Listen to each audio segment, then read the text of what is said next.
We'll say this, another exclusive on YMH. So exactly a year ago, last week, I was shocked. A woman calls me up and she's like, do you have a secure line for me to talk to? Right? Like I'm like in the cone of silence or something. Yeah. I'm like, okay, yeah. So I get on a WhatsApp call with her and I'm like, what do you have? She says, a guy sent me a tape of this model / actress 4 years ago. And she is tossing his salad. And it's, oral sex. Yes, eat the scrum. And I said, great. How do you know this guy? Well, he's a photographer. He's based in Florida. I was doing some stuff with him. Okay. I said, who is the person we're talking about here? Before I call my lawyer and get anybody involved in this, you have to tell me. So then she says, her name is Meghan, and she's about to marry a prince in England. No, what? Yeah, this is true. I'm going to show you the email communications, and you'll see why. The woman in Canada. Before we step into this, promise me one thing. Don't expect soft edges. Nothing in what you're about to hear is gentle. The whispers, the claims, the faces that flash in and out of this story, they don't arrive with neat labels or polite explanations. They come jagged, they come hushed, they come from rooms where people lower their voices and say, "You didn't hear this from me?" And somewhere inside those rooms, there was a moment quiet, private, and cold enough to stop a heartbeat when a certain prince-like man finally realized the past of the woman he loved wasn't the clean hallway he thought it was. It was a corridor of locked doors. It began with an image, a single still, the kind that drifts around like a rumor with a pulse. Grainy, unclear, just sharp enough for people to point and say, that looks like her. Some said the still came from an indie film no one could find. Others swore it was cut from a scene that never made it to daylight. And a few insisted the woman in the picture was a nobody turned somebody who learned how to wear diamonds without blinking. Not confirmed, not authenticated. Just whispered endlessly with that strange mix of fear and fascination that only forbidden things know how to create. The story attached to that image was not delicate. It never claimed to be. People said the frame was pulled from a project so wild, so off limits, that even describing it felt like stepping over a line. But here's the truth about legends. They don't survive because they're proven. They survive because they could be. And before she had gowns, spotlights, or photographs beneath chandeliers, she had this, a shadow. A shadow made of half stories and inconvenient questions. When people asked where the image came from, the answer was always the same. It's from the thing. What thing? No one could say, but the still hovered, and the questions kept their teeth. If the photograph was the spark, the mystery of the thing was the wildfire. The claim wasn't that anyone had seen it, but that it existed somewhere. That it used to sit on a shelf no one talks about. That it belonged to a version of her nobody recognized. The rumor grew legs because the timing made sense. Back then, she wasn't the name she is now. Back then, she was like every other pretty dreamer, chasing auditions, living on coffee and prayers, waiting for the phone to ring. Rent wasn't a mood board, it was a monster. Days turned to weeks. Weeks turned to, are you still doing this? When money goes thin and visibility goes thinner, people take whatever gig won't break them. They host parties, they model in rooms lit like secrets, they say yes to jobs that sit on the edge of comfort and pretend the edge isn't sharp. That world isn't glossy. It's survival with lipstick. It's saying, of course, when you mean I have no idea how to pay my bills. Many names you know once stood in rooms they would delete if they could. That's not scandal. That's the price of entry. And she lived in that weather. Which is why the image had a place to land. It fit the version of her that existed before the spotlight.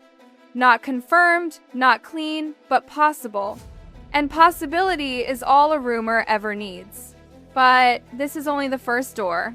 Behind it is another, and that one opens to a world people pretend they don't know, the velvet routes. Not escorting as tabloids like to spit out, not innocence either, something in between. A kind of networking that floats on open water and expensive laughter. A curated list. A discreet call. A weekend at sea with men whose watches cost more than apartments. The rule is simple. Beauty and ambition get a seat. Conversation is currency. Discretion is law.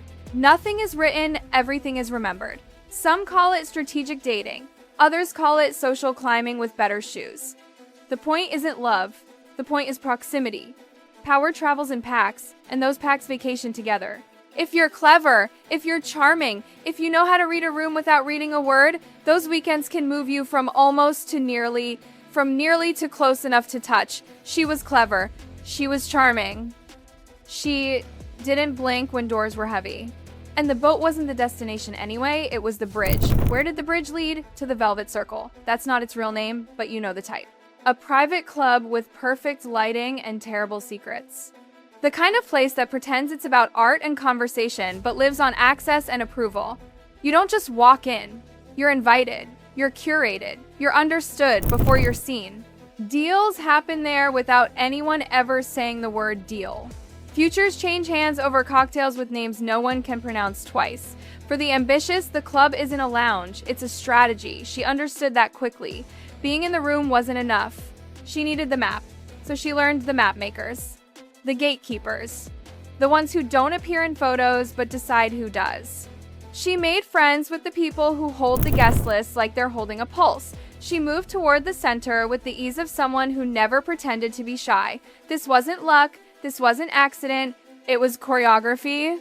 It was "thank you for inviting me," said in a way that guaranteed the next invitation. At the center of everything was a man we'll call Marcel. Marcel Anders. Stylish, unbothered, sharp as a silver pin. He knew everyone worth knowing and forgot everyone who didn't understand the assignment. He wasn't famous, he was worse. He was necessary. If Marcel decided you belonged, you belonged. If Marcel looked past you, you might as well have been a ghost. She didn't just meet Marcel, she understood him. She found the temperature of the room and matched it until the room matched her. Marcel opened doors most people don't even know are doors. She walked through them like she'd been practicing all her life. And that is how our woman found herself at a table her old self could barely imagine.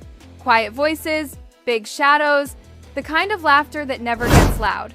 This is where Roman Burke appears. Roman is the man who never raises his voice because his signature does it for him. Old money dressed like new decisions. He knows where the bodies are buried because he funded the land before the shovels arrived. He didn't own the Velvet Circle, not technically, but his influence held it like a ring. If Roman smiled at you, elevators started working you didn't know existed. If Roman turned away, you learned that silence can feel like winter. Did our woman and Roman cross paths? Of course they did. Did they talk? Naturally. Did the conversation end when the table cleared? Depends on who you ask. The whispers say she understood Roman's language. Not words, not promises, timing. Show up at the right moments, disappear at the right moments, let people feel the absence and the return. Was it romance? That's not the point. The point is that after Roman, the elevators moved. Meetings got shorter. Introductions got warmer. People who once said who started saying yes. That's how these things work. Power doesn't stamp a passport. It brushes your sleeve, and suddenly every door has your name spelled correctly. Now, here's where the pattern shows itself if you know how to look. Every story has a lens, and the lens people used on her was this: charm first, tension second, attachment third. It looked like love. It felt like gravity. But to the outside eye, the cynical one, the jealous one, the one that loves to say, "I told you so," it also looked like momentum. The chef who swore she loved spice more than status. The director who said she had a face for close-ups and an instinct for cutaways. The man with the title who never wore it at home. In every case, her arrival looked like a coincidence. In every case, it wasn't. She chose, she planned, she smiled like yes and listened like no. That's not manipulation. That's survival upgraded to strategy. Does that make her a villain? Only to people who like their heroines helpless. What did they expect? That she would sit in the waiting room and hope? That she would let the city chew her up and call it fate? No. She learned the language of rooms with locked doors and became fluent. If that makes you uncomfortable, don't listen to the rest. Because the ending doesn't forgive her. It understands her. You came here looking for scandal. You found something less neat and more dangerous. A woman who started without a key and still walked into every room she needed. If that terrifies you, that's fine. If it inspires you, that's honest. Either way, remember this the next time someone shows you a blurry frame and asks you to choose a side. Don't choose the frame. Choose the hallway. Choose the doors. Choose the person who knew how to open them. Because the story doesn't end when the whispers stop. Whispers never stop. The story ends when the person they're chasing stops looking back and she doesn't turn around anymore. She doesn't check if the past is gaining. She moves forward slow and certain as if the future has been saving her a seat. Outside, the city dims. Inside, the window stays open. Somewhere far from the Velvet Circle and its rules, a small apartment remembers the nights when hunger had a schedule. She remembers too. She doesn't forget the girl who learned to smile while counting exits. She invites her forward. "We made it," she says softly. Not to impress anyone, not to post a caption, but to tell the truth to the only person who needs to hear it. We made it, and we are not sorry. You want a moral? Fine. Here's one that fits. Every legend begins as a rumor, but the ones worth hearing, the ones that survive the light, are not about the rumor at all. They're about the person who learned to stand in the middle of it, unshaken, and call it weather.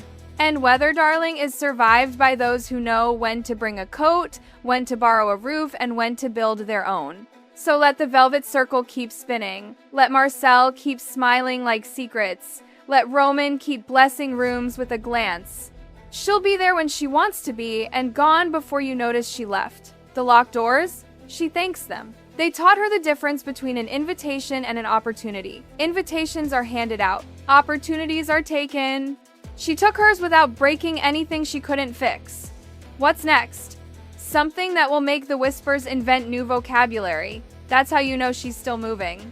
And somewhere down a new hallway cleaner this time, brighter, still lined with doors, someone will think they've discovered a frame that proves something. It won't. Frames never do. People do. She already has